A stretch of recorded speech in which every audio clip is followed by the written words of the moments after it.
Hello, good evening. Good evening sir. हा, आता येतोय का आवाज? हो सर, येतोय. हो येस, ऍक्च्युली मगापासून मी बोलतच नव्हतं म्हणून आवाज येत नव्हता. आपले पार्टिसिपेंट्स आज खूपच कमी आहेत. मला वाटतंय 30 सेलिब्रेट करायला गेले की काय सगळे? Only 7 participants are there. 10 sir, 10 आहे. 10 नाहीये, त्यामध्ये माझे 2 आहेत. माझा मोबाईल, माझा लॅपटॉप हो हो आणि हो, सॉरी. मयूर मॅम, असे 3 जण तर आउट ऑफ पार्टिसिपेंट्स आहेत. From participant list only 7 are there. Manasvi, Tejas, Aditya, Arnav, Komal, Shreya आणि यश. बाकीचे पार्टिसिपेंट्स आज अवेलेबल नाहीयेत. May be busy in 31st celebration. Great. हो हो sir. Okay, so today's session is observation skill. I'll share my screen here.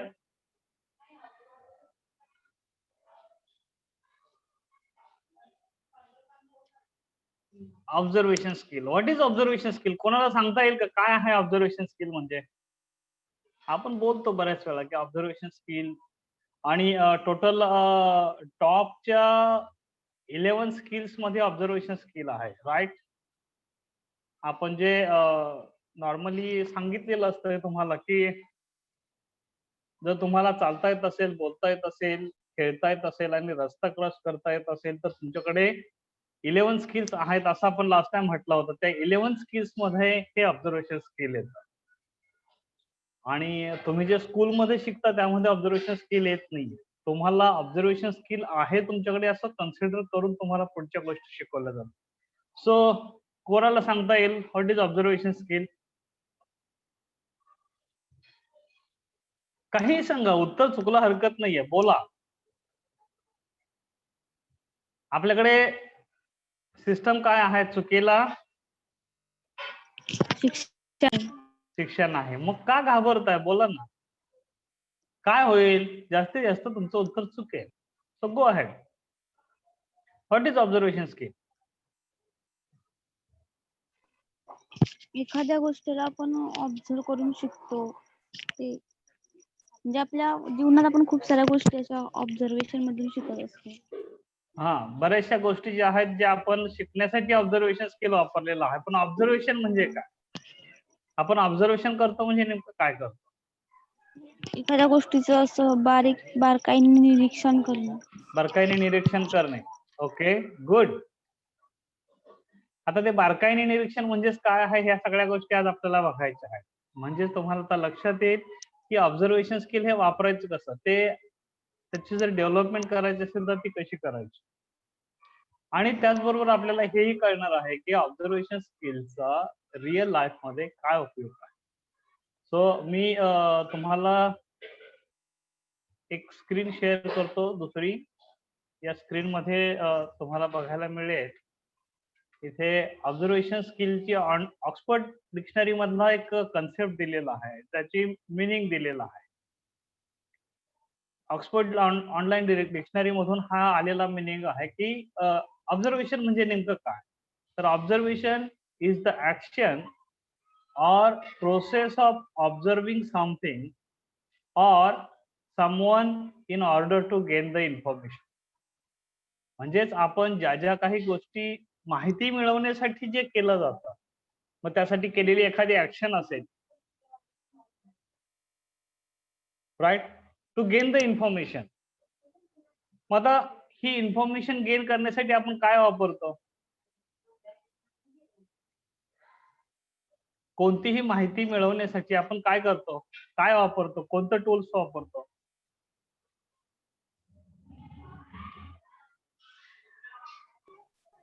Elders कडून आपण माहिती घेतो किंवा आज एल्डर्स कडून मोबाईलच्या माहिती घेतो. ओके, इंटरनेटच्या काळात आपण गुगलवर सर्च करतो. इंटरनेटच्या काळामध्ये आता सध्या आपण गुगलवरती सर्च करतो. ग्रेट. हे सगळे टूल्स वापरतो, परंतु हे सगळे टूल्स जरी आपल्याकडे असतील आणि जर आपण आपले 5 सेन्सर जर वापरत नसेल, आपल्या प्रत्येकाकडे आहेत ना 5 सेन्सर. कोणते कोणते सेन्स आहेत? 5 सेन्स. एक स्मेलचा आहे, एक पाहण्यासाठी आपण वापरतो ते डोळे, ऐकण्यासाठी कान वापरतो, स्मेल Touching. घेण्यासाठी नाक वापरतो, टेस्ट घेण्यासाठी आपण टंग वापरतो ज्याला आपण जीभ म्हणू, आणि टच करण्यासाठी आपण स्किन किंवा त्याला फिलिंग पाहण्यासाठी आपण वापरतो. राईट. सो जसे कॉम्प्युटर्स मध्ये कीबोर्ड असतो, माऊस असतो, स्कॅनर असतो ॲज अ इनपुट डिव्हाइस, तशाच पद्धतीने आपल्या या सिस्टम मध्ये, आपल्या लर्निंग पॅटर्न मध्ये एकूण 5 सेन्सर्स आहेत आणि आपण आपल्या लाईफ मध्ये या सगळ्या गोष्टी या 5 सेन्सरच्या माध्यमातूनच शिकतो. सो इनपुट डिव्हाइस, आपल्या ब्रेन मध्ये जाणारी प्रत्येक गोष्ट या 5 पैकीच कोणता तरी एखाद्या सेन्सरने घेतलेली असते. तुम्ही डोळ्याने पाहिलेली असेल, कानाने ऐकलेली असेल, स्पर्श करून जाणवलेली असेल, चव पाहिलेली असेल. So all these things 5 sensors मधून आलेली इन्फॉर्मेशन ही सगळी तुमची त्या ब्रेन मध्ये जात आहे. राईट. आणि ऑब्झर्वेशन स्किलच्या डेव्हलपमेंट मध्ये या 5 सेन्सरचा खूप महत्वाचा वाटा आहे. सो बघूया आपण आता त्याचा पुढचा पाठ काय आहे, काय आहे त्याचे इम्पॉर्टन्स, आयुष्यामध्ये का गरजेचं आहे ऑब्झर्वेशन स्किल. तर कोणतीही नवीन गोष्ट जर शिकायची असेल किंवा आहे त्या गोष्टीमध्ये तुम्हाला संशोधन करायचं असेल, रिसर्च करायचं असेल, म्हणजेच जे आहे ते तुमच्याकडे साठवून ठेवणं व्यवस्थित आणि नवीन गोष्टींचा शोध घेणं किंवा नवीन एखादी गोष्ट शिकणं, या सगळ्यांच्यासाठी ऑब्झर्वेशन स्किल खूप महत्वाचं आहे. Without observation skill you cannot learn anything. आणि याचं एक्झाम्पल जर द्यायचं म्हटलं तर तुम्ही सगळे मराठी बोलायला कधी कितवीत असताना शिकलात? तुमचा ज्या वर्गात असताना किंवा ज्या वयात असताना तुम्ही शिकलात, वयाच्या 2ऱ्या वर्षी, 3ऱ्या वर्षी, 4थ्या वर्षी मराठी बोलायला तुम्ही कधी शिकलात? जरा चॅट विंडो मध्ये टाका, तो नंबर लिहा. कोणत्या तुमच्या वयाच्या कितव्या वर्षी तुम्ही मराठी बोलायला शिकला? कोमलने 1 लिहिलेलं आहे, आदित्यने 3 or 4 म्हटलेलं आहे. नॉर्मली 1.5 ते 2 वर्षामध्ये आपण बोलायला शिकतो, काही शब्द बोलायला शिकतो, त्यानंतर छोटी छोटी वाक्य बोलायला शिकतो आणि त्यानंतर पुन्हा जसजसं आपण मोठं होऊ तसे मग मोठी मोठी वाक्य आपल्याला येतात, जोड शब्द बोलायला येतात. राईट. तर ह्या सगळ्या गोष्टी ज्या आहेत ह्या किती इझिली आपण शिकतो, अगदी सहजपणे मराठी आपण शिकलो, बरोबर ना. आता हे मराठी शिकण्यासाठी कोणी कोणी क्लास लावले ते जरा लिहा, यस लिहा. जर तुम्ही क्लास लावले नसतील तर नो लिहा.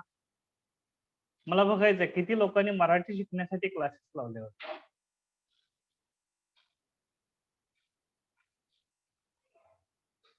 ओके, 4, 5 लोकांचे नो आलेले आहेत. ग्रेट. सो यस कोणीही नाहीये.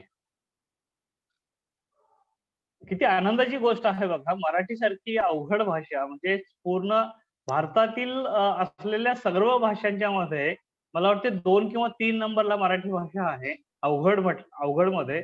सगळ्यात अवघड मध्ये आय थिंक मल्याळमचा उल्लेख केला जातो, त्याच्याही अगोदर संस्कृत भाषा येते, पण रिजनल मध्ये मल्याळम टॉपला येते आणि त्यानंतर मला वाटतं काहीतरी मराठीचाच नंबर आहे.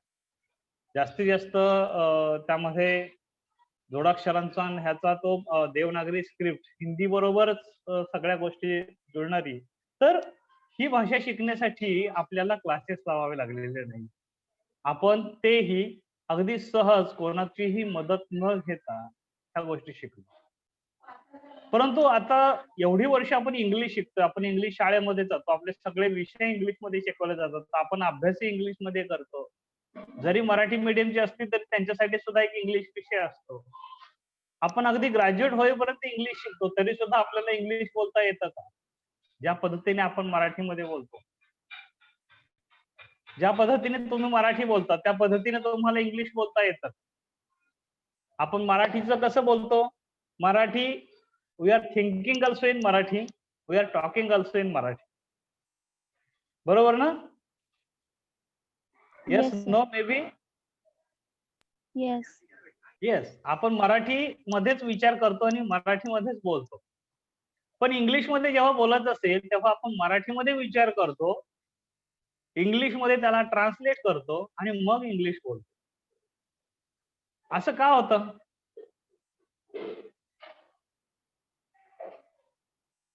आज आपल्याला इंग्लिश बोलायला काय एवढा त्रास होतो? ती आपल्याला तेवढी मराठी सारखी जमत नाही. हो, पण का जमत नाहीये? प्रश्न माझा तोच आहे की मग मराठी तुम्हाला अगदी शाळेत न जाता सुद्धा, कोणताही क्लास न लावता मराठी अगदी चांगली बोलायला येते, तेही शाळेत जायच्या अगोदर. सर, इन दॅट केस मग इंग्लिशमध्ये का आपल्याला बोलता येत नाही? मराठी आपण लहानपणापासून आई वडिलांकडून ऑब्झर्व करतो. इंग्लिशचा आपला काही तेवढा संबंध नसतो. एक्झॅक्टली. आपल्याला जन्माला आल्यापासून आपल्या सभोवती फक्त आणि फक्त मराठी बोलणारेच लोक आपण ऑब्झर्व केलेले आहेत. ते बोलतात कसे, कोणता शब्द आहे, काय आहे, त्याचा मिनिंग, त्याचे रिएक्शन्स लोकांचे कसे असतात, ह्या सगळ्या गोष्टींना आपण ऑब्झर्व केलेलं आहे लहानपणापासून. आणि त्याच बेसवरती आपण ही लँग्वेज शिकलो. म्हणजेच एक गोष्ट महत्वाची आहे, कोणतीही भाषा शिकण्यासाठी तुम्हाला ऑब्झर्वेशन स्किल खूप महत्वाचं आहे. जर तुम्हाला ऑब्झर्व करायला काही मिळालं नाही तर तुम्हाला ती भाषा शिकता येत नाहीये. उदाहरण जर द्यायचं म्हटलं तर आपल्याला इंग्लिशचं. आपण क्लासेस लावले, इंग्लिश स्पीकिंगचे लावले, आणखी काही कोणते स्पेशल कोचिंग घेतलं, राईट? सगळं काय केलं तुम्ही, इंटरनेटच्या माध्यमातून संशोधन केलं, त्याचा अभ्यास केला, पण हे सगळं करून सुद्धा तुम्हाला इंग्लिश बोलता येणार नाही जोपर्यंत तुम्ही इंग्लिश बोलणाऱ्या लोकांना ऑब्झर्व करणार. म्हणजेच आपल्याकडे असा एखादा ग्रुप पाहिजे, अशी एखादी कम्युनिटी पाहिजे, आपलं फ्रेंड सर्कल असं पाहिजे की जे इंग्रजी बोलेल. मग ते चुकीचं इंग्रजी बोललं तरी चालेल, पण इंग्रजी बोलणाऱ्या लोकांचा जर समुदाय असेल तर आणि तरच आपण इंग्रजी बोलायला शिकणार आहोत. अन्यथा इंग्रजी बोलणं एवढं सोपं नाही. कारण कोणतेही क्लास लावून कोणतीही भाषा शिकता येत नाही. त्यासाठी तुम्हाला तो समुदाय पाहिजे असतो. तुम्ही कदाचित ही गोष्ट अनुभवली असेल की आपलाच एखादा मित्र किंवा मैत्रीण शाळा सोडून कुठेतरी गेला. तर माझ्या एरियामध्ये तशा बऱ्याचशा गोष्टी आहेत की माझा जो जिल्हा आहे सांगली जिल्हा, तो सोना चांदीच्या व्यापारासाठी प्रसिद्ध आहे. आणि ऑल ओव्हर इंडियामध्ये जिथे जिथे ज्वेलरीचे मोठे मोठे रिफायनरीज वगैरे असतात किंवा प्रोडक्शन होतं, तर त्या ठिकाणी ही मंडळी, हे लोक, ही मुलं त्या ठिकाणी आहेत. आणि हे तिथे गेल्यानंतर 6 महिन्यामध्ये तिथली लोकल भाषा बोलायला शिकतात. त्याचबरोबर तुम्ही हेही पाहिलं असेल की आपल्याकडे आलेली जी बाहेरच्या राज्यामधून आपल्याकडे आलेली जे लोक आहेत, ते सुद्धा 6 महिने आपल्या बरोबर राहिल्यानंतर आपली भाषा बऱ्यापैकी समजतात आणि ते बोलायला सुरुवात करतात. How it is possible? It's a part of observation. ते आपल्याला ऑब्झर्व करतात किंवा आपली मुलं तिथल्या लोकल लोकांना ऑब्झर्व करतात आणि म्हणून ते तिथली लोकल भाषा बोलायला त्यांना यायला सुरुवात. म्हणजेच अतिशय महत्वाची गोष्ट आहे. कोणताही अभ्यास असेल, एज्युकेशन सिस्टम असेल, लर्निंग पॅटर्न्स असतील, या पॅटर्न मध्ये ऑब्झर्वेशन स्किलचं अतिशय महत्वाचं स्थान आहे. सर्व स्किल्स मध्ये ऑब्झर्वेशन स्किल्स टॉपला आहेत असं आपल्याला म्हणता येईल. आता हे वापरायचं कसं? How to increase your observation skill. तर त्यामध्ये मी तुम्हाला 3 सिक्रेट्स देणार, 3 वेज देणार आहे. त्यामधला पहिला आहे इन्क्रीज युअर अवेअरनेस. अवेअरनेस म्हणजे काय? तर सपोज तुम्हाला जेव्हा लहान होता, पहिलीला होता, तेव्हा तुम्हाला ए फॉर ऍपल शिकवलं होतं. तर ऍपल मध्ये आपण बघा, कोणतंही एक ऍपल जर तुम्हाला पाहिलं तर तो आपण काय पाहतो, त्याची साईज किती आहे, त्याचा शेप कसा आहे, बरोबर? त्यानंतर आणखी काय पाहतो, त्याचा रंग कसा आहे, तर त्याचबरोबर त्याच्या फिलिंग्स कशा आहेत, म्हणजे तो थंड किती, त्याचं कसं टेम्परेचर आहे, काय आहे, ह्या सगळ्या गोष्टी, म्हणजे हाताला तो स्पर्श कसा जाणवतो, अशा काही बऱ्याच गोष्टी. म्हणजे तिथे मल्टिपल सेन्सर्स वापरले जातात, तेही आपण तिथे घेणार आहोत, राईट? तर ह्या सगळ्या गोष्टी म्हणजेच आपल्या ब्रेनच्या 5 वेगवेगळ्या लोब्स मध्ये ही इन्फॉर्मेशन स्टोअर केली जाते, तर त्याच्या पद्धतीने फक्त ऍपल म्हटलं तर ऍपलची एकच इन्फॉर्मेशन नाहीये, तर ऍपलचा कलर कोणता आहे एका ठिकाणी स्टोअर केला जातो. ऍपलचं टेस्ट कशी आहे एका ठिकाणी. ऍपल हाताला कसा फील होतो हातात घेतल्यानंतर ते एका ठिकाणी. ऍपलचा शेप कुठे आहे तो व्हिज्युअलचा पार्ट आला तर तो एका ठिकाणी, राईट. ऍपल खात असताना तुम्हाला काही आवाज येतो का? जर येत असेल तर कसा आवाज येतो ते. ऍपलचं आणखी काही रिलेशन्स आहेत का? किंवा म्हणजे रिलेशन म्हणजे काय, तर ऍपल सारखं दुसरे काय फळं आहेत का? ऍपलची जी टेस्ट आहे त्या टेस्ट सारखी दुसरी काही फळं आहेत का, फ्रुट्स आहेत का, त्याला आपण रिलेशन्स म्हणू. किंवा हे ऍपल तुम्हाला कोणी आणून दिलं, कुठून आणलं. तर अशी जी काही इन्फॉर्मेशन आहे, हे सगळी इन्फॉर्मेशन जर आपण घेतली तर आपल्या ऑटोमॅटिकली ऑब्झर्वेशन त्या ठिकाणी वाढतं. दुसरं काय आहे, तर ऑब्झर्वेशन स्किलच्या माध्यमातून तुमचं मेमरी इन्क्रीज होते. कोणत्याही स्पर्धा परीक्षेमध्ये मेंटल ऍप्टिट्यूड टेस्ट घेतली जाते, बुद्धिमत्ता चाचणी. या चाचणीमध्ये असे काही प्रश्न विचारले जातात, किंवा या ठिकाणी क्वेश्चन मार्कच्या ठिकाणी काय असेल, किंवा इथे जे एक्सक्लेमेटरी मार्क दिलेला आहे तिथे काय असेल, बरोबर ना. किंवा ऑड मॅन आउट तुम्हाला शोधायचं असतं. तर ह्याच्यामध्ये हे पझल्स असतात, हे पझल्स तुम्हाला सोडवायचे असतात आणि याच्यासाठी तुम्हाला ऑब्झर्वेशनची गरज असते. पझल मध्येच आणखी काय असतं, तर एक पझल तुम्हाला सांगतो. आता हे बघा, how many hippos do you see in the picture below. जरा काउंट करून कोणी सांगू शकेल का किती हिपोज आहेत? How many hippos are there. इथे जर तुमचं प्रॉपर ऑब्झर्वेशन स्किल नसेल, तुम्ही जर ते प्रॉपर ऑब्झर्व नाही केलं, थोडी जरी मिस्टेक केली तर तुमचा आन्सर चुकणार.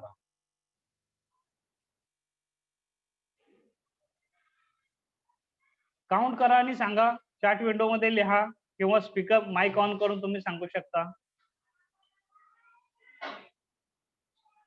आदित्यने 19 लिहिलेला आहे, यश 19 लिहिलेला आहे, कोमलने 16 लिहिलेला आहे.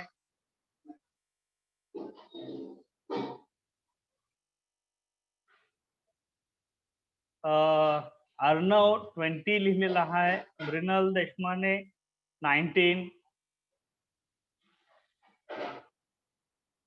ग्रेट. तर 20 हे राईट आन्सर आहे. So Arnav, congratulation. Thank you sir. आता हे 20 कसे आहे जरा सांग सगळ्यांना. सर जो थर्ड पेग आहे तर तिथं दोन आहे, त्याच्या बाजूचा पण बाजूचा. हा, इथे किती आहेत मला सांग. इथं एक आहे. ओके, इथे तिथे 3 आहेत. 3 आहेत. इथं पण 3 आहेत. इथे पण 3 आहेत. हा इथे छोटा एक आहे आणि हे मोठे 2 आहेत, राईट. हो सर. ओके, सो 1 + 3 + 3 इथे फर्स्ट रो मध्ये 7 झाले. इथे किती? इथं पण 3 आहेत. इथे पण 3 नाही 2 आहेत. नो सर, वरती पण एक छोटा आहे. हा, इथे पण एक वरती आहे छोटा. ग्रेट. इथे एक आहे. इथे 2 आहेत. एक्सलंट. म्हणजे किती झाले? 3 + 1 + 2 6 झाले. इथे 7 झाले, इथे 6 झाले. 7 + 6 13. आता इथे खाली किती आहेत? 2 आहेत. 3 आहेत. इथे छोटे 2 आहेत आणि हो एक सर. मोठा आहे. आणि इथे सर तिथे 2 आहे. 2 आहेत. 2 + 3 + 2 7. So 13 + 7 is 20. 20 is the right answer. तर अशा पद्धतीचे क्वेश्चन्स तुम्हाला एक्झाम मध्ये विचारले जातात. हे तुमचं ऑब्झर्वेशन स्किल चेक करण्यासाठी. आणि ऑब्झर्वेशन स्किल फक्त चेक होत नाहीये, तर ऑब्झर्वेशन स्किल्सच्या माध्यमातून डिसिजन मेकिंग म्हणजे ऑल अदर स्किल्स, तुमचं डिसिजन मेकिंग असेल त्यालाच आपण लॉजिकल इंटेलिजन्स म्हणू, रिझनिंग ॲबिलिटी असेल, तर ह्या सगळ्या ॲबिलिटीज, न्यूमेरिकल ॲबिलिटी असेल, तर ह्या सगळ्या ॲबिलिटीज मध्ये ऑब्झर्वेशन स्किलचं खूप महत्वाचं स्थान आहे, हे लक्षात ठेवा. आम्ही जेव्हा लहान होतो तेव्हा आमच्या स्कूलची पिकनिक जायची आणि पिकनिक गेल्यानंतर आम्हाला दुसऱ्या दिवशी जेव्हा आम्ही स्कूलमध्ये जायचो तेव्हा आम्हाला टीचर एक असे लिहायला सांगायचे की माय पिकनिक. मराठीमध्ये मी केलेली सहल आणि त्याच्यावरती आम्हाला निबंध लिहायला सांगायचे. इव्हन आय थिंक तुम्हाला सुद्धा कदाचित सांगत असतील. तर ते का सांगितलं जायचं, तर तिथे टीचर्सना चेक करायचं असतं की तुम्ही जेव्हा सहलीला गेला होता, तुम्ही जेव्हा पिकनिकला गेला होता, तेव्हा त्या ठिकाणी तुम्ही काय ऑब्झर्व केलं. जस्ट जाऊन एन्जॉयमेंट केली की रिअली तुम्ही तिथे काय ऑब्झर्व केलं, तिथला एरिया, तिथले लोकवस्ती असेल, तिथला नेचर असेल, ह्या सगळ्या गोष्टी, तुमचा जातानाचा येतानाचा प्रवास, तुमच्या आजूबाजूला असलेलं तुमचं फ्रेंड सर्कल, त्यांच्या बरोबरचं असलेलं इंटरॅक्शन, ह्या सगळ्या गोष्टीमध्ये तुम्ही नेमकं काय ऑब्झर्व केलं आणि हे तुम्हाला इफेक्टिव्हली मांडणं, म्हणजेच ऑब्झर्व काय केलेलं आहे ते आणि तुम्ही कशा पद्धतीने कन्सेप्ट क्रिएट करता, म्हणजे forming the concept with observation skill, असा तो इफेक्ट असतो. फक्त तुम्हाला फॉर्मिंग द कन्सेप्ट येऊन चालणार नाहीये. Without observation skill you cannot have forming the concept also. तर अशा पद्धतीने तुमचा मेंटल गेम्स खेळण्यासाठी सुद्धा त्याचा वापर केला जातो. त्याचबरोबर आणखी काय आहे, तर एंगेज युअर सेन्सेस. मी मगापासून जे सांगत होतो तो अतिशय महत्वाचा पार्ट आहे की तुम्ही तुमचे जे काही 5 सेन्सर्स आहेत त्या 5ही सेन्सरचा मॅक्सिमम उपयोग करू शकता. नॉर्मली 5 पैकी 3 सेन्सर्स प्रायोरिटीवरती वापरले जातात, हिअर, फील अँड स्मेल. बाकीचे जे आहेत हे थोडेसे कमी प्रमाणात वापरले जातात. म्हणजे 93% तुमचे हे 3 स्किल्स सेन्स वापरले जातात आणि 7% साठी तुमचे बाकीचे सेन्स वापरले जातात. तो अतिशय सर मग महत्वाचा पार्ट. मेडिटेशन सॉरी सर, मग मेडिटेशन का बरं नाही तिथं? मेडिटेशन असं म्हणजे त्याचा पिक्चर का बरं तिथं असं तो? नाही, हे फॉरगेट अबाउट मेडिटेशन पिक्चर. मी तुला काय सांगितलं हे इथे बघायचं, हिअर, फील अँड स्मेल. तुम्ही काय ऐकता, काय फील करता आणि कशा पद्धतीने स्मेल करता, हे फक्त हो. एका ठिकाणी बसलेलं आहे. मेडिटेशन केल्याने ऑब्झर्वेशन वाढतं. इव्हन तुमच्या ऑलराऊंड डेव्हलपमेंट मध्ये मेडिटेशन हे तुमचा पूर्ण इंद्रियांना कंट्रोल करण्याचे एक साधन आहे. So you can go for meditation also for that. आणि इथे मला एकच सांगायचं की 93% हिअर, फील अँड स्मेल आणि 7% जे आहेत ते बाकीचे तुमचे सेन्सर्स. आता इथे बघा आपण, can you find the repeated letter and missing number. Repeated letter कोणता आहे यामध्ये ऑब्झर्वेशन मध्ये?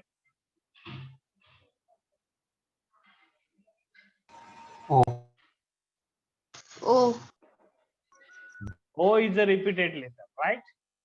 एक्सलंट. बाकी सगळे सिंगल लेटर्स आहेत. हो. आणि याच्यामध्ये मिसिंग नंबर कोणता आहे?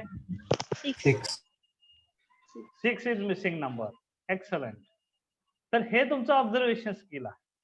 इथे तुम्हाला ऑब्झर्व करायचं आहे की बाबा यामध्ये डबल लेटर कोणता आहे, रिपीटेड कोणता लेटर आलेला आहे, किंवा इथे मिसिंग नंबर कोणता आहे.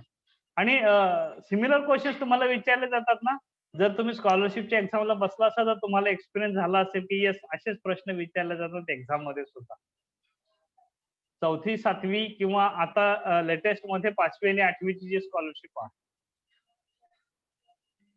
Got it?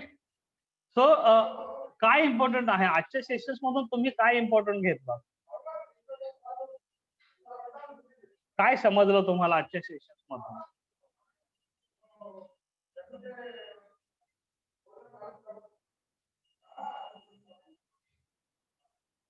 कोण सांगू शकेल? मला तुमचा फीडबॅक हवा आहे. आजच्या सेशन्स मध्ये तुम्ही काय शिकला? What you learn today from this session? Sir, observation किती महत्वाचं आहे ते शिकलो. हा, ऑब्झर्वेशन स्किल किती महत्वाचं आहे. Is it really important? तुम्हाला वाटतं का Yes, की sir. खरोखरच ऑब्झर्वेशन स्किल महत्वाचं आहे? तुमच्या स्टडीसाठी ते इम्पॉर्टंट आहे असं वाटतं का तुम्हाला? हो. Yes yes. हो आहे. एक्झॅक्टली. हे खूप महत्वाचं आहे. विदाउट ऑब्झर्वेशन तुम्ही क्युरिओसिटी पण डेव्हलप नाही करू शकत, लर्निंग करू शकत नाहीये, अंडरस्टँडिंग करू शकत नाहीये, एक्सप्रेस करू नाही शकत. तर कोणतीच गोष्ट तुम्ही करू शकत नसाल तर सगळ्यात इम्पॉर्टंट काय आहे, तुमच्या ऑल 16 स्किल्स मध्ये observation skill is on the top. कारण तुमचं अंडरस्टँडिंग सुद्धा ऑब्झर्वेशन स्किल वरती आहे. लर्निंग तुमचं स्किल जे आहे तेही ऑब्झर्वेशन स्किल्स वरती आहे. एक्सप्रेस करणं हे स्किल सुद्धा तुमचं ऑब्झर्वेशन स्किल्स वरती आहे. जर सगळ्याच गोष्टी असतील म्हणजे अगदी क्वेश्चन्सचं प्रेझेंटेशन आन्सर शीट मध्ये प्रेझेंटेशन सुद्धा करत असताना तुम्हाला ते ऑब्झर्व करायचं आहे आणि त्यानुसार तुम्ही तुमचा पेपर ऑब्झर्व करणार आहात, आन्सर शीट ऑब्झर्व करणार आहात, तुमचा टेबल ऑब्झर्व करणार आहात, तुमचा तिथला आजूबाजूचं एन्व्हायरमेंट ऑब्झर्व करणार आहात आणि त्या सगळ्या गोष्टीमधून मग तुम्हाला काय फील होतं, are you feeling comfortable or not, ह्या सगळ्या गोष्टी येतात आणि ते झाल्यानंतर मग तुमच्या इफेक्टिव्हनेस त्या ठिकाणी वाढायला सुरुवात होते. म्हणजेच तुमच्या इफेक्टिव्हनेसचा मेजर पार्ट आहे हा observation skill. So observation skill हे खूप, त्यासाठीच मी सांगितलं की ऑब्झर्वेशन स्किल हे टॉप प्रायोरिटी वरती आहे आणि म्हणून तुम्हाला फोकस करायचा आहे तुमच्या ऑब्झर्वेशन स्किल्स वरती. ओके, तुम्ही जर बसने प्रवास करत असाल, बसने जर स्कूलला जात असाल किंवा जर चालत स्कूलला जात असाल तर तरी सुद्धा लक्षात घ्या आपण ह्या ऑब्झर्वेशन स्किलचा कुठे वापर करतो. आता मी माझंच एक्झाम्पल देतो. मी इथे सेकंड फ्लोअरला राहतो. तर सेकंड फ्लोअरला राहत असताना मी जेव्हा गेट वरती येतो तेव्हा हे ठरलेलंच आहे की मी लेफ्टला बघतो. तेव्हा तिथे एक कोणीतरी बसलेलं असतं, तिथे बसायचं एक लोकेशन आहे. मग तिथे कोणी आहे का माहित नाहीये, पण ऑटोमॅटिकली माझी नजर तिथे लेफ्टला जाते. ते ऑब्झर्व, एक सवय लागलेली आहे. त्यानंतर मी गेट मधून आतमध्ये येतो. गेट मधून आतमध्ये आल्यानंतर पुन्हा समोर ओपन स्पेस मध्ये कोणी आहे का, कारण तिथे मुलं खेळत असतात. ते तिथून आल्यानंतर लिफ्टच्या जवळ आल्यानंतर लिफ्टचं बटन प्रेस करण्या अगोदर मी स्टेअरकेस चेक करतो. स्टेअरकेस मध्ये इनफ स्पेस म्हणजे जाण्यासाठी काही प्रॉब्लेम तर नाहीये ना. तर तसं असेल तर मग तिथे स्टेअरकेस, आणि स्टेअरकेस मधून जात असताना प्रत्येक फ्लोअरला गेल्यानंतर आय डोंट नो व्हाय पण राईट हँड साइडला तो जो फ्लॅटचा नंबर लिहिलेला आहे तो तिथे मी बघतो. म्हणजेच मला 102 किंवा 202 हे नंबर्स मला तिथे स्टेअरकेस मधून जाताना दिसतात. तसं तशी तुमच्या सवय लक्षात लागलेली येईल. असते सर. एक्झॅक्टली तसं तुमच्या लक्षात येईल की काही लोकेशन्स आहेत की काही पॉइंट्स आहेत जे तुम्ही दररोज ते सारखे तुम्ही बघतात. का बघतो आपण माहित नाहीये. दॅट इज अ ऑब्झर्वेशन साठीचे ते ठरलेले पॉइंट्स आहेत जे तुमच्या ब्रेननी सिलेक्ट केलेले आहेत. म्हणजे तुम्हाला एका ठिकाणाहून दुसऱ्या ठिकाणी जाण्यासाठी हे सगळे जे पॉइंट्स आहेत ना, हे पॉइंट्स तुमच्या त्या जर्नी मधले माइलस्टोन्स आहेत आणि त्या पॉइंट मध्ये कुठेही एका ठिकाणी जर बदल झाला असेल तर लगेच तुम्ही तो डिटेक्ट करता आणि तुम्हाला ते लक्षात येतं की अरे हा, धिस इज मिसिंग. मी दररोज ते पाहतोय, हे इथंच असतं परंतु आज नाहीये, ते गायब झालंय तिथून. And it happens only because of your observation. बरोबर ना? हो. आणि हा, आपल्या yes, sir. सुद्धा नेहमी एका ठिकाणी ठेवलेली वस्तू जर ती अचानक गायब झाली तर लगेच काही लोकांच्या लक्षात येतं. ज्यांचं ऑब्झर्वेशन स्किल चांगलं आहे ना, फक्त त्यांच्याच लक्षात येतं. ज्यांचं ऑब्झर्वेशन स्किलला काही फरक नाही पडत, त्यांना कळतही नाही की किती वेळा कोणत्या वस्तू कुठे कशा ठेवलेल्या आहेत. दे आर नॉट बदर about it. So focus on observation skill because this is one of the most important skill in your life. तुमच्या सर्वांगीण विकासासाठी त्याचा खूप महत्वाचा वाटा आहे. That's it. Thank you very much. आणि काही प्रश्न असतील तर तुम्ही विचारू शकता.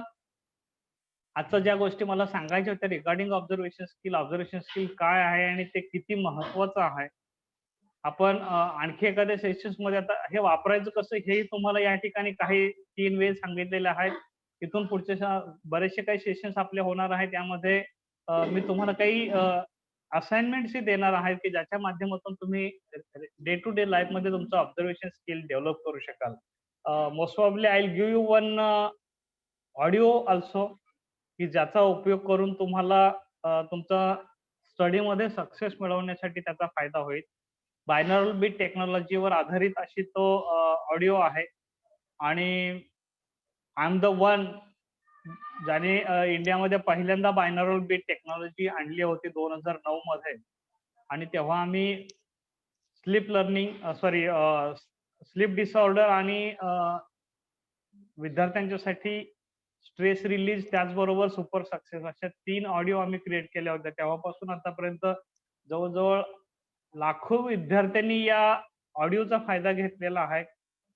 बरेचसे स्लीप डिसऑर्डर मध्ये ज्यांना गोळ्या खाऊनही झोप लागत नव्हती, असे बरेचसे माझे मित्र परिवारातले लोक आज बरे झालेले आहेत की ज्यांना आता गोळ्या खाऊन झोपावं लागत नाहीये. बिना गोळीचं सुद्धा त्यांना झोप येते. नॉर्मली सिनियर्स जे असतात त्यांच्यासाठी हा ट्रॅक आहे आणि स्टुडंटसाठी किंवा कॉलेज गोईंग स्टुडंटसाठी स्पेशली डिझाईन केलेला आहे की ज्यामध्ये तुमचं कॉन्सन्ट्रेशन वाढतं, मेमरी बूस्ट होते आणि तुम्हाला अचिव्हमेंट करण्यासाठी सपोर्ट केला जातो. असं ते ब्रेनचं प्रोग्रामिंग करणारा तो ट्रॅक आहे. तर very soon I will share that track also so that you can use it on regular basis. ठीक आहे. So I am stopping here now. जर काय तुमचे प्रश्न असतील तर विचारू शकता. Otherwise I am declaring that today session is over. Sir या कोमल. सर हे ऑब्झर्वेशन स्किल आपण कसं इन्क्रीज करू शकतो? सॉरी, आवाज येत नाहीये तुझा क्लिअर. सर ऑब्झर्वेशन स्किल आपण कसं इन्क्रीज करू शकतो? मी आता सांगितलं ना, आता आपण जे काही 3 पॅटर्न सांगितले की तुमचा अवेअरनेस जास्तीत जास्त वाढवायचा. अवेअरनेस वाढवण्यामध्ये काय आपण सांगितलं तुम्हाला, मी जसे 7 फ्रेंड्स दिलेले आहेत, ऍपलचं जे एक्झाम्पल दिलं आणि त्याचबरोबर तुमचे 5 सेन्सर्स त्याला कनेक्ट करा. झालं. एवढं सिंपल आहे. ऑब्झर्वेशन स्किल इम्प्रूव्ह करणं काही प्रॉब्लेम नाहीये. आणि दुसरी महत्वाची गोष्ट म्हणजे ऑब्झर्वेशन स्किल्स मध्ये ते तुमच्या डोळ्याच्या समोर आलं पाहिजे, म्हणजे तुम्हाला ते दिसलं पाहिजे ऑटोमॅटिकली. मग तिथे सेन्सर आला, बरोबर ना.